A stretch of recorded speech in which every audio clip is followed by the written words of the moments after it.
സദസ്സിന് എൻ്റെ വിനീതമായ കൂപ്പുകൈ. ശ്രീ വിനോദ് പൂവക്കോട് എഴുതിയ കാട്ടുപൂ എന്ന കവിതയാണ് ഞാൻ ഇവിടെ പാരായണം ചെയ്യുന്നത്. ചിതറിത്തെറിക്കുന്ന ചിന്തകളിലെപ്പോഴും നിന്റെ ഈ പുഞ്ചിരി ഒന്നു മാത്രം. മഴവില്ലു പോലെ നീ മനസ്സിൽ തെളിയുമ്പോൾ ഉണരുന്നു എന്നിലെ മോഹങ്ങളും. ചിതറിത്തെറിക്കുന്ന ചിന്തകളിലെപ്പോഴും നിന്റെ ഈ പുഞ്ചിരി ഒന്നു മാത്രം. മഴവില്ലു പോലെ നീ മനസ്സിൽ തെളിയുമ്പോൾ ഉണരുന്നു എന്നിലെ മോഹങ്ങളും. കൃഷ്ണ തുളസി കതിർത്തുമ്പു മോഹിക്കും നിന്റെ ഈ വാർമുടിച്ചുരുളിലെത്താൻ. പൂജയ്ക്കെടുക്കാത്ത പൂവായ ഞാനും മോഹിച്ചിടുന്നു നിന്നരികിലെത്താൻ.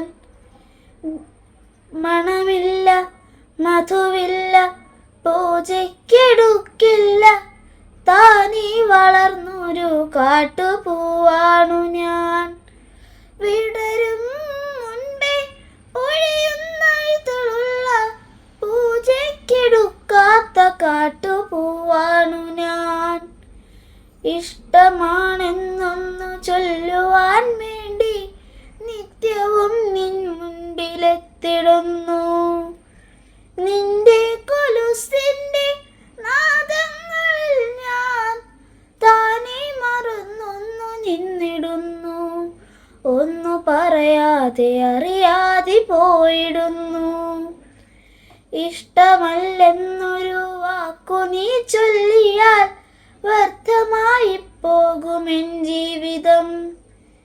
ഇഷ്ടമല്ലെന്നൊരു വാക്കു നീ ചൊല്ലിയാൽ വ്യർത്ഥമായി പോകുമെൻ ജീവിതം. നീ നടക്കും വഴിയോരത്തു എന്നെ കണ്ടാൽ ചിരിക്കാതെ പോകരുതേ.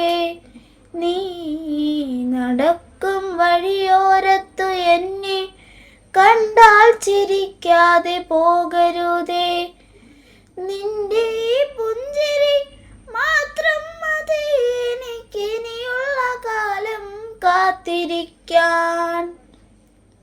നിന്റെ പുഞ്ചിരി മാത്രം മതി എനിക്കിനിയുള്ള കാലം കാത്തിരിക്കാൻ. ഇനിയുള്ള കാലം കാത്തിരിക്കാൻ. ഇനിയുള്ള കാലം കാത്തിരിക്കാൻ. ഇനിയുള്ള കാലം കാത്തിരിക്കാൻ.